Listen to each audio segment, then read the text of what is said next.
Hello from the new back garden down here in East Sussex. Yeah, I've had a fun few weeks unpacking, setting things up. Who knew how much stuff you could accumulate over the years? But as you can see, I've got a brilliant, beautiful new big back garden. Leads right down to open heathland behind. As you can also see, I've got a fair few trees as well, which is going to be perfect for testing the obstacle avoidance on things. But anyway, I'm going to have plenty of fun flying in this new location. Quick video today though on something that was going to be key to many flyers in the UK this month. Flying in the dark, Guy Fawkes night, flying around fireworks.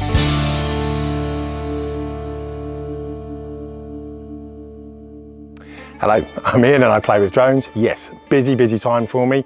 Moving house down to the amazing South Downs here in East Sussex. Brilliant new areas to fly. Really looking forward to getting to know the area and having fun over the next few months. But first off, thought I'd do a quick video today.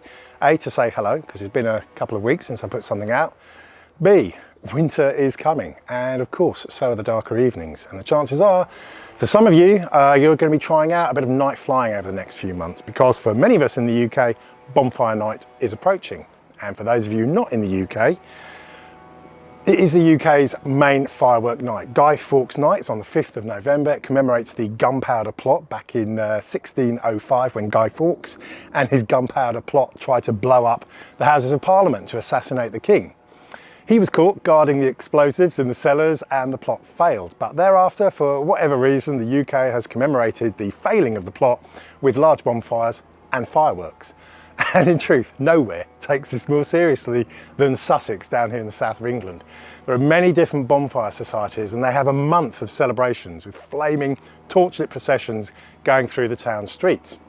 It really is amazing. The various societies travel to each other's evenings and they take part in processions through the towns, and it all makes for a fairly impressive spectacle. The society members, they dress up and they carry flaming torches because these guys really like fire, and it all culminates with the big one at Lewes, a town near Brighton, where tens of thousands of people watch the parades and the fireworks. So yeah, it is amazing stuff to see, and for many people this might be a good opportunity for getting the drone up in the air and filming some of the parades from overhead. But there are some real and significant risks, and that is what I quickly wanted to talk about today. I watched one of the earlier parades in the month just a few days ago, and I had planned to pop the Mini 4 up into the air to capture the parade and the flaming torches. I had to have I had to abandon plans when I realised some of the issues I was facing. First off, probably good just go through the basics. In the UK, it is legal to fly your drone at night as long as you can maintain a visual line of sight with the drone, which of course, if you're making use of the strobes built in or the lights, it's not actually too difficult. Now, you can fly these sub 250 gram drones like the Mini 4 in most urban places, but there is a significant rule about not flying over crowds. And depending on what you're filming, streets can get very crowded. And if you're at a bonfire night on open playing fields, you will still have issues of large crowds gathered to watch the fireworks. So you will need to stay quite some way away and make sure that you're not actually flying right over the crowds of people. But one of the biggest issues I faced was, in some ways, I guess, the most obvious: the darkness. Because whilst it's easy enough to see your drone's lights flying overhead, what you can't see are the overhead obstacles that I particularly had, overhanging tree branches and countless phone and power lines crisscrossing the streets. Even with the street lights on, the view above was total darkness for me, and it was a moonless night, and I had absolutely no idea where the wires were. And make no mistake, if your props hit a branch or a phone line, the props are going to stop and the drone is going to come crashing down. And whilst the Mini 4 has obviously got obstacle avoidance in every direction, it's not so good on thin twigs or phone lines. The OA cameras can very easily miss something so thin. So in my case, I planned to actually watch the main procession from the ground level. And then as it made its way past me, I was able to walk to a different area where I knew there were absolutely no overhead obstacles and do a bit of filming from the side. And I was still able to get some brilliant shots of the parade walking into the fields and the actual huge bonfire itself.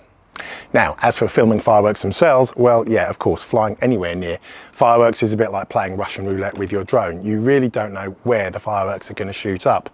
I have filmed fireworks in the past. It is impossible to gauge just how high they're going to go or what direction they're going to shoot in. You really do have a high chance of your drone being hit unless you're filming from a good 100 meters away or so to the side, which is what I've done when, for instance, I've been filming the fireworks down in Valletta in Malta. They love their fireworks down there as well. But anyway, look, that was the point of today's video. A, to say hello from the new pad and the new back garden. B, just to try and make you think about whether or not it is actually worth trying to get those firework shots from the air. And if you do try, then check out the area in daylight beforehand, keep clear of the crowds and keep clear of the fireworks themselves. And most of all, of course, remember to look after your little furry friends. Given Ted's reaction last week, I will be taking the dogs to the South Downs in the camper van on the main weekend of the 4th and 5th of November. Hopefully I can be watching the fireworks in the surrounding towns from the distance, up on the hills, well away from the loudest bangs. And for that I can obviously get the campfire going, whiskey to hand, and keep the Mini firmly on the ground. So yeah, I like the sound of that plan actually. So anyway, look, there you go. Hopefully a bit of help there. I am busy getting the new studio sorted out as well, so that should be up and running in the next week or so. Either way, whatever you're going to be doing for this year's Bonfire Night, have fun, happy flying, stay safe.